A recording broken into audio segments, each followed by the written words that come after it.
everyone. This is the Crime Cafe, your podcasting source of great crime, suspense, and thriller writing.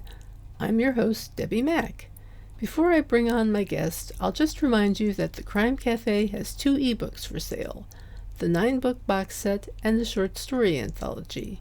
You can find the buy links for both on my website, debbimack.com, under the Crime Cafe link.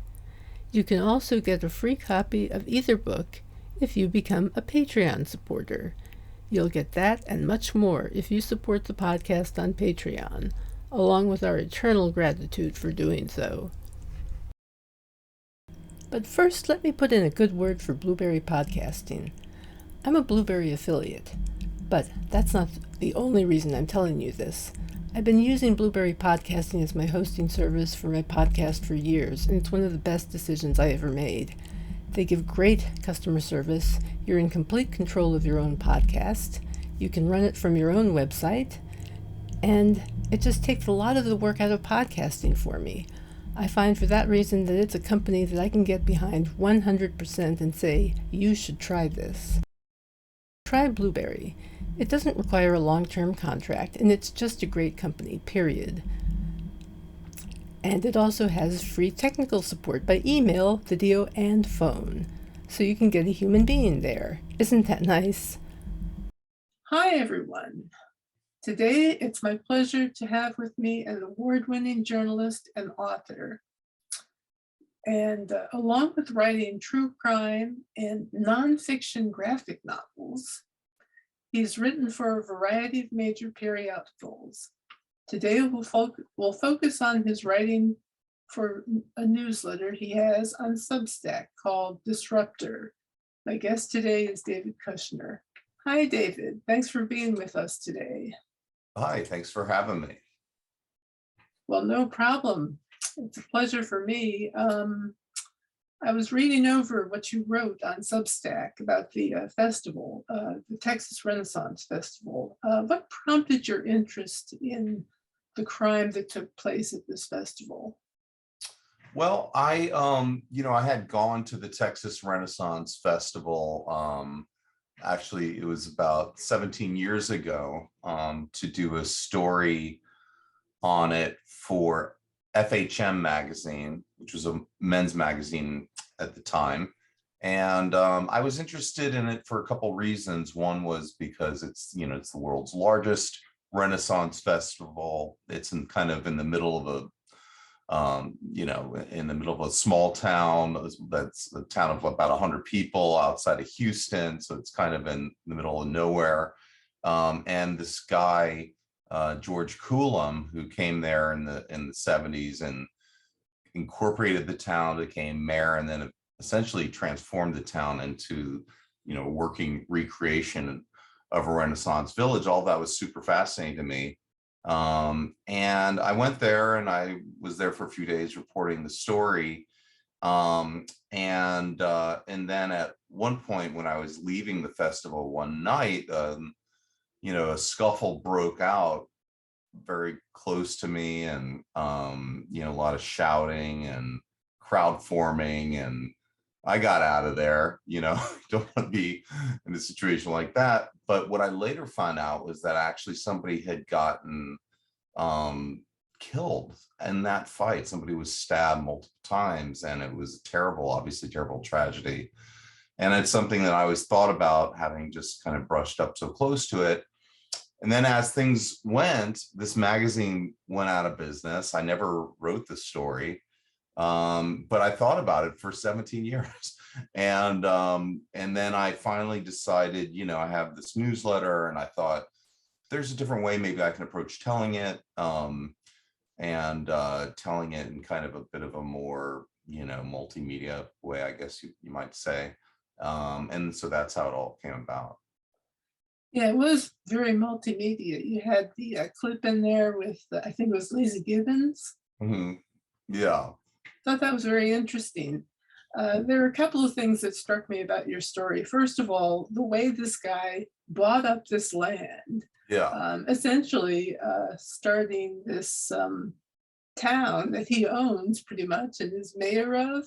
Right. And it's almost like a unique niche company town or something. Yeah, it is true. I mean, it's interesting that he went in there and incorporated the town, like I said, became mayor. And then what he needed people to work, his idea, he really came out of the Renaissance festivals, came out of the kind of, I guess you would say like the hippie culture of like 60s, 70s. He was a part of that. And he took it really seriously. He was an artist. He worked on stained glass and all of that. And there's kind of a nomadic community around these Renaissance festivals, and they travel from festival to festival. And they also look for somewhere to stay during the off season. And so he had all of these ideas that he could kind of create a place that would be a really impressive festival, but also be a place where people could come, rennies, as they're called, could come in the off season. So, and to do this, he needed help. So he started recruiting the locals who were skeptical, certainly at first. They were coming from two different worlds completely. But he taught them Middle English. He taught them how to dress. He taught them how to kind of behave, and they embraced it because it was a source of income for them, and it became a passion for a lot of people in that area. Yeah, yeah, very, very interesting. The other thing that struck me about it was the shocking level of violence between people who barely knew each other. Mhm. And these days, there are shockingly violent events that take place Yeah. way too often.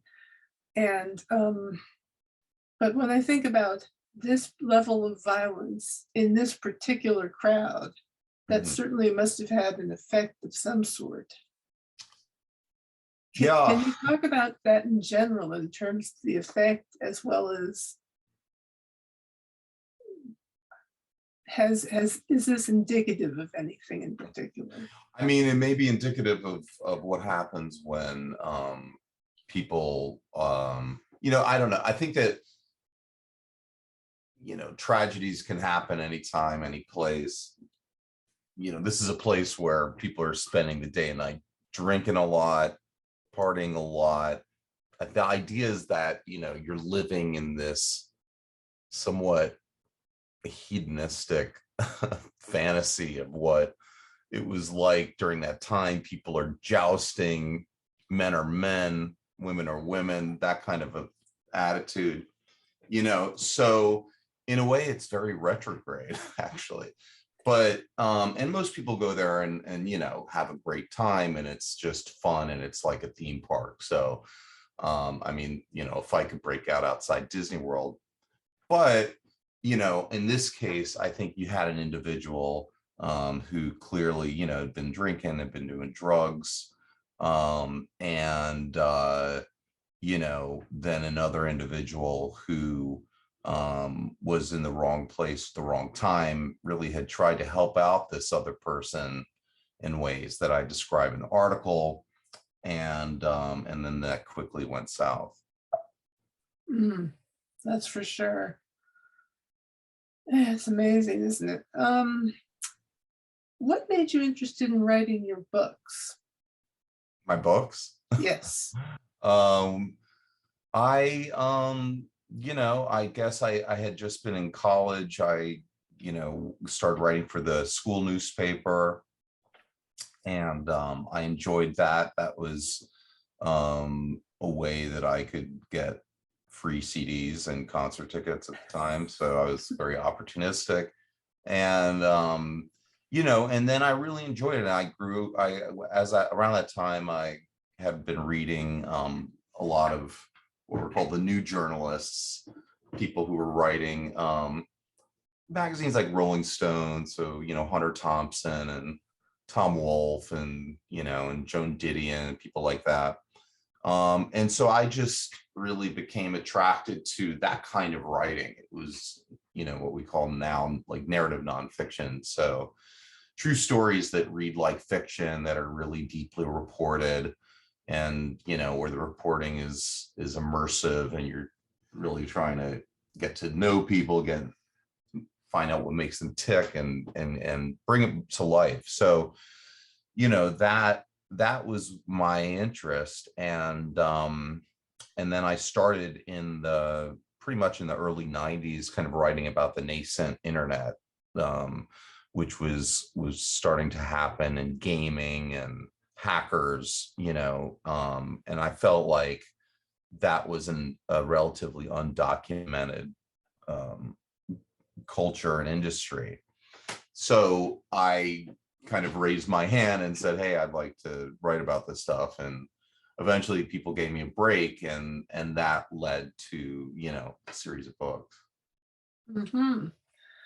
Well, I have to say that you write on a variety of topics, Mm-hmm.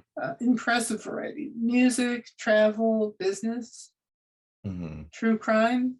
Have I missed anything? Pop culture, Yeah, gaming. I mean, for me, it's really one thing I learned, and I do teach journalism occasionally, and I think that when a lot of people are starting out, I did this myself. I mean, I'll never forget, I pitched one of the first stories I pitched Rolling Stone, was, I think I just wrote a letter saying like, hey, why don't I write about monster trucks? And which is probably the worst pitch you could ever give, whether or not you're interested in monster trucks. But what took me a long time to learn was that, you can't just pitch a topic. It's not about something being cool. It's really like, what's the story? What's the drama? What's the conflict? Who are the characters? So for me, that's really what it's about. It's not, it's a little bit about, it's about the worlds too. I mean, I was interested in the world of these Renaissance festivals, just having gone to them as a kid, but it's not enough to just want to write about a festival. Originally for me, it was a profile of this guy, and the conflict was, how does this guy come to the middle of this kind of cowboy town in the middle of nowhere and turn it into the world's largest Renaissance festival? That to me was interesting. In the conflict between him and the community, and then that ended up becoming a crime story. So that's kind of how I approach it. I mean, I'm interested in a world, but really comes down to the characters and the story, and like what happened. Isn't that really what it's always all about? Yeah. Whether Yeah, I mean, I think fiction or nonfiction. Yeah, I think so. And I think that, like, people were, we are storytellers. Like, that's how we organize our lives and information. And I think another good way to think about it is just like, how would you, when something happens and you tell a friend or a family member, like, oh gosh, you wouldn't believe what happened. If you listen to how you tell that story, what are the stories that you tell? How do you tell them? That's kind of a bit of my thought process too, about how I approach something. So, in this case, it would be like, this guy who the world's largest Renaissance festival, is actually in the middle of this kind of small cowboy town, and they've had all these crimes and things like that. So I don't know. It's setting it up for the conflict, I think, is the approach. Mm-hmm. Yeah. What prompted you to start writing for Substack? Mm-hmm. A few things. I mean, one is that there are a lot of stories that I want to tell. I mean, I'm never really at a loss for them, but it takes a while, with magazines and all of that. The production process is lengthier and so on. So I wanted to have an outlet where I could just kind of do my own thing when I felt like it, and tell my own stories in ways that I want to do it. Like the Renaissance Texas is, it's a 9-part story, filled with all kinds of different things. So that's really was my interest, was just to have an outlet for where I could be a bit more flexible and kind of creative and how I approach this. Mm-hmm. And what kind of reception has it gotten from readers? Yeah, I mean, it's nice to have a kind of a direct way of reaching people. It feels more kind of intimate in a way. Almost feels like a class. Like I've taught classes, and although this isn't, it's not a class, but there a sense of like, okay, we're all together here. Here's the story I'm going to be parsing out. I have this other long form project on there called Masters of Disruption: How the Gamer Generation Built the Future, which builds on ideas from my first book, Masters of Doom, which was about actually some guys in Texas who made the games Doom and Quake, which are among the most popular franchises in that industry. So, that's a project where once a week I'm kind of telling this story that played out in the time that I wrote the book. After that, sorry, I wrote the book. So yeah, it's just a different kind of conversation that I can have with readers. Do you make use of the messaging function? Do you tend to do a lot of interacting? I don't with at all. readers? And which is probably considered I don't know, bad form or not wise. But the thing is, it's like I have been doing this for a long time, and if I'm gonna do something, like I really want to do it and engage. And for me, I certainly understand the value of community online, and I have written so much about it. But I'm the kind of guy at the party who stands in the corner and then kind of leaves. So that's been my approach to social media, for better or for worse. And so for me, I'm just focusing on telling the stories, and people email me. It's always great to hear from people, but that's kind of how I've managed it. Boy, do I hear you when you say that, the one who stands in the corner and leaves. Yes, right. Right. Let's see. Have you thought about turning the series into an ebook? No, I mean, I just, for me, this is a forum unto itself. This is its own thing. And it's a way that I've kind of created 3 buckets on there. One is this long form project, Masters of Disruption. The other one are original feature stories that I'm creating just for the newsletter, such as the Texas story. I did another one recently about called Lunch Ladies, which was about a heist that took place at a high school in Connecticut by some of the lunch ladies and the food director who stole, hundreds of thousands of dollars from the school. And then I have another section, the Reporter's Notebook, where I'm looking back at some stories from my archive and sharing them and kind of reconsidering them, telling some of the behind the scenes story. Huh. Cool. Very cool. What writers inspire you most, and what do you like to read? Well, the good and bad thing about my job is that I'm reading all the time for whatever I'm writing. So if, like, right now I'm working on a story that deals with remote working, for example, I'm reading a lot about that. It's kind of academic in a way. But then I'll also read, I'll read books that are related to what I'm working on. Unfortunately, I don't get a ton of time. I don't make a ton of time to read for pleasure because I'm just always reading for work, but work is pleasurable. So it all sort of fits together. And, the things that I write about interest me. So, my reading is connected to my writing. But yeah, and that's kind of what my reading life is like. Well, I can understand that completely. Yeah. Yeah. What advice would you give to someone who would like to have a career as a writer?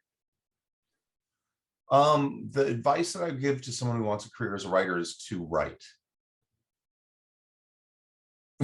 I mean, I don't honestly, like, that really, it's the simplest advice, And it sounds maybe glib, but that's really it. You just have to do it. Like, that's the difference. I mean, I think a lot of people start and they don't finish because they don't write, and you have to write a lot, and you have to deal with an enormous amount of rejection. The rejection is something that will never end, no matter who you are. And so I think writing and persevering are the most important things. And the other thing that I tell people who are journalists and who are starting out, it's kind of like the write about thing, but it more specifically, if you're out there and you're wanting to make a career as a journalist, there are a lot of people out there writing.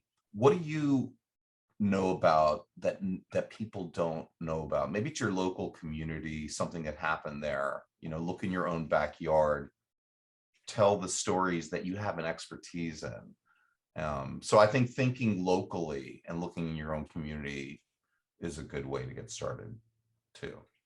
I'm glad to hear you say that, because I was going to ask you about your thoughts about the future of local journalism. Oh, yeah, it's depressing, what's happening to local newspapers, for sure. So I think on one hand, the industry is obviously in a lot of turmoil and transformation and flux. But that said, there's also opportunity. So I know that Substack has been working on some local journalism programs, things of that nature. So while the old traditional outlets are changing and shrinking, you have new ones forming. The real issue and the real loss that I don't know that people think about exactly, but it's the structure, that's the infrastructure of a local newspaper. You've got editors, you've got fact checking, you've got copy editing. Like there are a lot of hands and eyes and minds that are going into every story, which is going to give you a different level of quality of the content. So, if it's the internet and it's just one person telling you what they think, there's nothing wrong with that, but it's not necessarily being held to as rigorous a standard for news. So, this gets into a much deeper question problem about analytical thinking, critical thinking, and and how we consume media, which is a struggle. Yeah, boy, you said a mouthful right there. Is there anything else you'd like to say before we finish up? I don't know. I don't know. Thanks for having me. It was great to talk about all of this stuff. And I would encourage people to just check out my newsletter, which is davidkushner.substack.com. And usually I'm posting there a couple times a week. All right. Well, thank you so much again. Sure. And in closing, I'd like to remind everyone that you can buy the Crime Cafe box set and anthology from any major online retailer, and several minor ones as well. You can also get a free copy of each if you become a supporter on Patreon. So check out the Patreon page. I hope you'll give that a look. And if you did enjoy this interview, please leave a review. I'd appreciate it. It helps the show a lot. On my next show, I'll be interviewing crime writer Rod Sadler.